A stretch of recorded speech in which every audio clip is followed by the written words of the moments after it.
Hey everyone, what am I doing here without a drink in my hand? Well, I can't easily reach the bottle. Actually, I'm kind of a pro at this. I could probably manage to do this even in handcuffs. But today, we're going to talk about getting out of handcuffs. A couple of ways. And we're going to talk about getting out of other problems in some other ways. Yeah, we got a tool update with regard to the whole Wells Fargo Amazon fraud thing. So yeah, handcuff keys, right? Convenient to have if you know how to use them, which, come on, who doesn't know how to use a handcuff key, right? This isn't about shimming or anything fancy like that. No, this is just about regular old handcuff keys. Well, not regular and not necessarily old. This is a regular handcuff key. This is a standard cuff key, and you see it, works clearly in the Winchesters I was just wearing. It works in these Smith & Wessons, which have been around forever. But you run into something like ASP cuffs. I can get it in, can't get it to turn. Or high-end ULs from overseas. That's going to be a no for me. So what do you do if you want to be able to open a lot of different styles of cuff? Well, there are people online selling, special cuff keys, hidden cuff keys. Maybe you're someone like me, and you've got some fancy French cuffs on you here, but your French cuffs are actually a handcuff key. Well, these exist. Not everyone wears French cuffs anymore. I don't generally, honestly, too often. Most of the time, I actually prefer what's called a Portofino cuff or a cocktail cuff. But those are not easy to find in stores. So French cuffs when you want to be fancy with a little handcuff key cuff link. Now this, however, is modified. This is not your regular uncuff link, as they call it up in Canada. No, this is modified to be what is known as the TOOOL Universal Handcuff Key. This was a presentation many moons ago at DEF CON, where we made some modifications to standard cuff keys so that they will work in ASPs. And they will work in foreign cuffs like Alcyon from Spain and some Russian cuffs. And here we have those crazy ULs, right, that are super high security. Well, what have I done? What do people do to their handcuff keys if you want to be able to open everything imaginable? Well, TOOOL actually put out all of our design files ages ago. You might remember this if you were at DEF CON back then. And people today, they reached out and they said, hey man, is somebody stealing your stuff? Because there's this group online, like this Etsy shop is selling what looks like your handcuff key, or there's this Instagram account called like the Kinky Collective, and they're selling like handcuff necklaces, and I think it's your design. That's fine. I'd like credit where credit is due, but the patent is long expired. TOOOL patented this when we made it. It was fun to attach our names to a patent.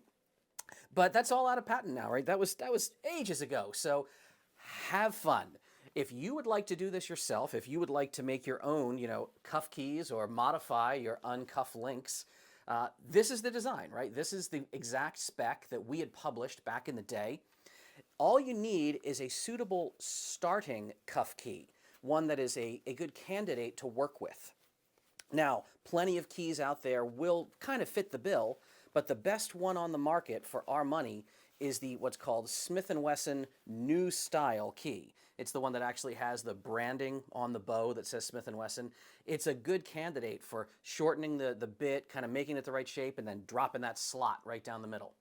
Now, regarding that little slot, because that is the key thing, the split pawl type system where you need multiple little bits on your keyblade there.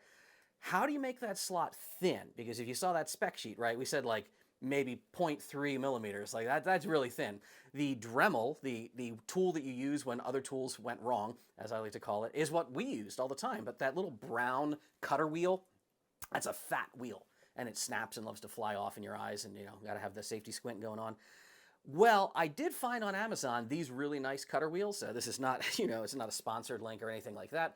They're really thin. They are metal impregnated with probably diamond of some kind, I guess. I use that all the time when I modify cuff keys now. So if you want to do this, get yourself whatever cuff keys you can and try to modify them. Maybe you can make your own either uncuff links or universal cuff keys, or make your own stuff that you're going to sell on Etsy. Cheers to you. We put the knowledge out there because we want you all to try this and to make it better. Maybe you make an even better cuff key. Speaking of making things better,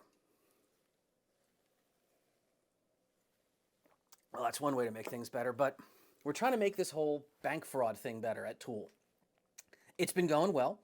We have, again, if you haven't been keeping up with some of our chatter online, the response we got from Amazon has been great. Once we got through the right channels there and managed to reach people with some WASTA on the inside. We've been working with counsel at Amazon. We've been working with some of their data engineers, their data custodian, because their process for releasing information, they looked at our data and they're like, this is amazing. You have all this log file. We can probably isolate the transactions, but we can't just give them to you. What you have to do is have, a law enforcement person submit an LER, law enforcement request. Everything has to go through a process. That's most major companies that have your data. We should work on privacy laws so they have less of our data, but most major companies, they don't just give it out willy-nilly. The sleazy ones do, but the big named companies, they all have an LER portal, a data request portal. And if you're an authorized party, an authority who has reason to request data, it's not unlike filing a FOIA request. You have to get spun up in their system, you have to specify what you're looking for, why you need it, and put all that through, and it gets reviewed, and the custodian maybe releases the records.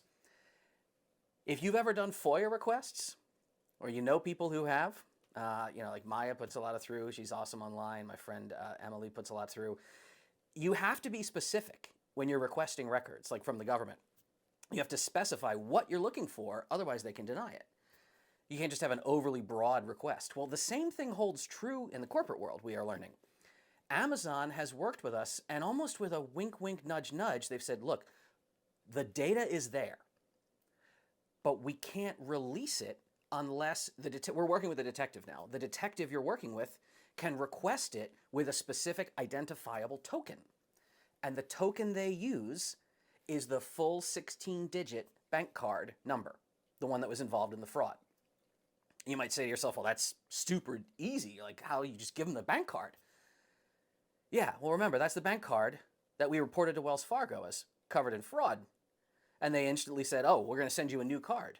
Please immediately destroy the old card, which we dutifully, our employee who had the card, she said, all right, I've done it. I never realized, because I just do this with all my bank cards. My bank cards are all in like KeyPass and 1Password. We never had a record of the card. I never saw the card. The board never saw the card. It was sent directly in the mail to the employee who had it issued, and it was a seldom used card. So when it was destroyed, it's not like we had this number written down on Post-it notes and forms and everywhere else. So we can't get the number. And therefore Amazon can't release the data to the police officer and the detective who's working with us and dying to figure out how the hell this all happened. Wells Fargo insists that they have no record of bank cards once they issue them out to the customer. They don't have that, they say. I think that sounds insane. And I was on the phone, I'm like, you're telling me if this was like a murder case, if there was terrorism involving a bank transaction and the FBI was saying we need this 16-digit number, you couldn't give it to them? And the person gave me a straight answer. So where we are now is stuck waiting on somebody at Wells Fargo to figure out how to necro a 16-digit card that was on our account for years, but has now been, by their own instruction, destroyed. If you think you know someone at Wells Fargo, or you know someone who might know someone who could go over and shout at someone at Wells Fargo, if you can do anything to shake loose out of the Wells Fargo organization a debit card that was on our account, we are still on good terms. We still have this employee. It's not like they went to Mars. The human being is still there. We know the last four. We know we have all the transactions. We're just trying to reconstruct the rest of the 16 digits. Is there any one of you out there who can help us out with that? If you think you can, remember I am always at my deviant.olaf, or even just deviant at TOOOL with 3 O's, tool.us. You can shoot me an email. You can shoot any of the TOOOL addresses an email. If you know anyone in TOOOL, they'll reach out to me. But that's where we are. That's where everything stands. We are on the brink of identifying everything, pointing the finger at what actually happened, being able to answer the community and say, because Amazon has, again, they're being as cool as they can about this. They worked hard with their data engineers. When we didn't have the 16 digits, they crawled through transaction histories to figure out this dollar amount on this date at this time, and then this time, this is it, this is it. They've got the data. They can't release it unless we have the 16 digits. Can anyone out there help us to shake those 16 digits out of Wells Fargo? Let me know. Let me know. No, I was going to say down in the comments, but F that. Like, actually send me an email because I read those. I can't keep up with the comments these days. And you can let me down in the comments if you've actually seen that old TOOOL presentation at DEF CON. What the crap was that? DEF CON 18? I have a mohawk in that presentation, and I'm like a billion pounds heavier. So it was Big Dave with no hair. But yeah, if you enjoyed that talk or you enjoyed any of our other stuff, again, all the stuff that we do is kind of released to the public. We want people to play with these ideas. TOOOL exists for the community and for all of you. So if you see somebody selling our design, it's not our design anymore. It belongs to the world at this point. And if you want to make it yourself, well, I've dropped that information on the screen. I'm going to drop a link to it below. Just, have fun with it. Do what you can. Do what you can for us. Do what you can for yourselves. And as always, stay safe out there. Salud.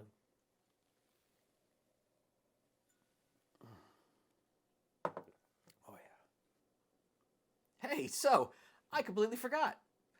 Giveaway, right? You know the deal. Giveaway list. You sign up once, you're good forever. And every video I try to give something away. Obviously, makes perfect sense. This time around, it's going to be the Uncuff links, right? Now, am I going to give away just a stock set that I will drop ship right from our fulfillment warehouse? I could, but I really like all of you, and you've been really awesome lately. The Q&A, oh my God, the Q&A is going to be insane, the number of questions I've got. And people have been sending me funny stuff on Twitter and just keeping me feeling all right during these last few weeks. So I want to give you the modified ones. Yeah, these that I have crafted with the special TOOOL universal cuts. Yeah, I can always make some more. You can always make some more too, right? Because I gave you the design files. But some of you out there are going to get to play with these, at least one of you, because I am putting these in the giveaway hopper. And yeah, let me know when you get them if you enjoy them or if you get out of any fun situations or get into fun situations at parties maybe. So that's the deal. That is the giveaway this time. And I'll keep giving away other stuff next time. All right. For real this time. Thank you so much. Stay safe out there.